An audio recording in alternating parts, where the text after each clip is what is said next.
Scentland, the land of scent. Well, hello there. Hello and welcome. It's Chris back with yet another fragrance review, and today you've probably spotted it on the stairs already. We're gonna take a look at a fragrance released by the very house of Montana back in 2015, I think it was.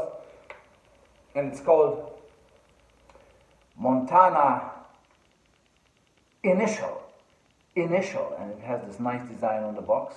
It's very nice, I like it.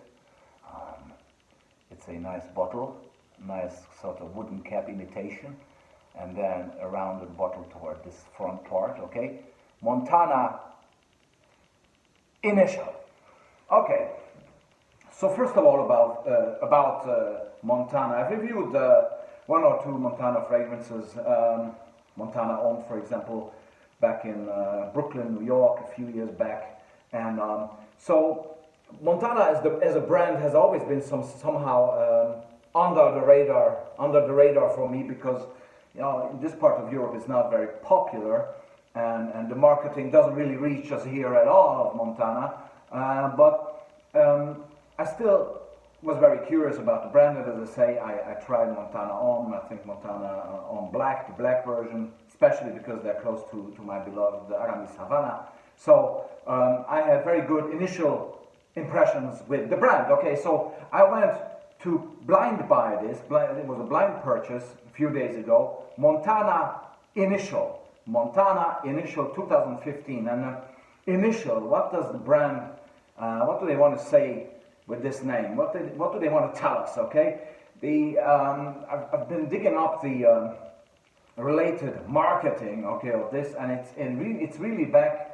something going back to the initial roots of mankind. That sounds probably cheesy, or but you could also say it sounds very adventurous, and it very much is. It's all about going back to your roots, finding your roots, trying to understand where you're coming from, where mankind originates from, and that's what the name Initial is referring to. Okay, so that question is solved basically. So how do they manage to put this message or this idea into the bottle? Well, they created this and it resulted in a fresh, spicy fragrance. Okay, there's a trio of three top notes there. Okay, three top notes, which are nutmeg, cardamom, and cinnamon. Okay, these are the three top notes that are blended in a way that they are being represented equally in the head notes of the fragrance. In the background, you have a slight bit of bergamot just to keep it fresh enough. Okay, it's like a tiny layer between these three top notes. Okay, the cinnamon, the nutmeg, and the cardamom.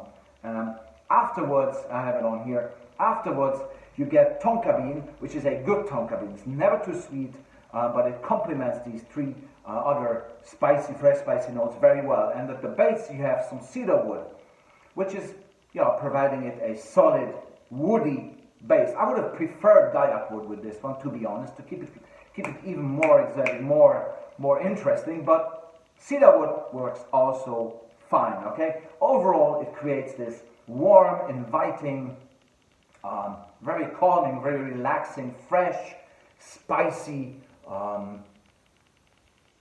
again, warm, natural smelling aroma. Okay, very well blended.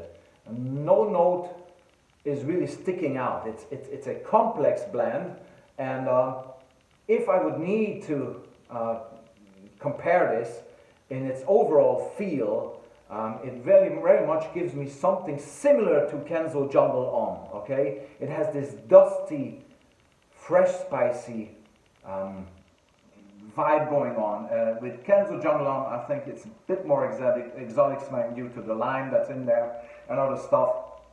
But so Kenzo Jungle Homme is a bit more special smelling. It has some mate in there as well, if I remember well. This does not have those notes. This is more simple, fresh, spicy smelling, but it is really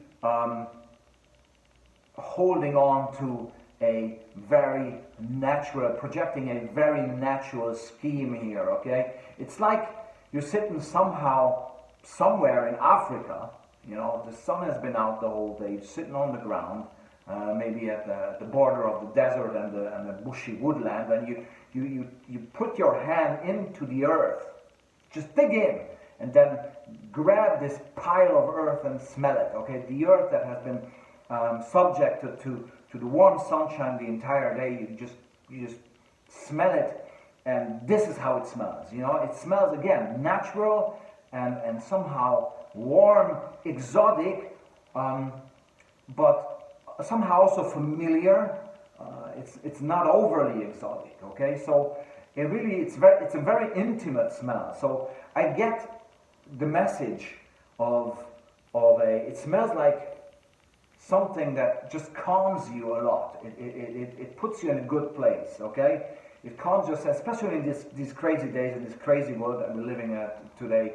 This is a smell that really brings you back to your origins, okay? It brings you back to the status quo. It brings you back to the initial days of mankind, okay, if you want to put it that way, okay? And again, it does so in a very calming, relaxing, and natural smelling way. Fresh, spicy all the way through. It's a very linear fragrance, not much of a change going on in the development. And there we get into projection and sillage, low. But it's a fragrance that I call a second skin type of fragrance that is persistent, so its longevity is good, 6 to 8 hours easy, or probably even more. I spray 6 to 8 sprayers, mostly on my underneath the shirt and that, and with your body heat and skin chemistry, it works very well. So it goes on to 10 hours and beyond with 6 to 8 sprays, okay? But it's never going to be a screamer. It's good as a very versatile fragrance. You can wear it any time, basically. Mostly probably best in spring and autumn times. But it has backbone and character enough to be a signature fragrance. But again, only if you prefer your fragrance to be a lingering second skin type of fragrance, meaning it doesn't scream, it doesn't shout, it will not call for attention, okay? It's mostly for the wearer to appreciate, and somebody who is close to the wearer, even in intimate scenarios, okay? You will get compliments, but only people that you let close to your own aura. So this really enhances your own personal aura, okay? It doesn't fill the room, it doesn't scream and shout, okay? But it will become you, and for the ones closest at you and with you physically, they will totally appreciate this. So it's a very, very intimate fragrance. That's what I want to also say. It's intimate to the wearer itself, because it's really getting personal. It really calms you down, puts you in a good place. It's a self-reassuring fragrance as well. It grabs you in the heart, and I applaud it for that. It's really a personal, nice smell. And again, as I say, your partner or anybody that you let close to you will appreciate it, because it's a very safe choice as well, okay? So I really love this one. I'm gonna be using it, especially in these crazy days, as I say, because it really, gives me this calm, relaxed, yet at the same time intriguing and friendly, natural atmosphere that is so much missing these days in the world, and smelling this makes you just feel good. Makes you feel good, and if it manages to do so, I'm a very happy man, I can tell you that. So back to the roots, to the initial days of mankind. Yes, I'm in for that journey, I can tell you that much. So Montana initial review from Scentland, and I'm going to be back with more soon. Thanks very much, and see you soon. Take care. Bye bye.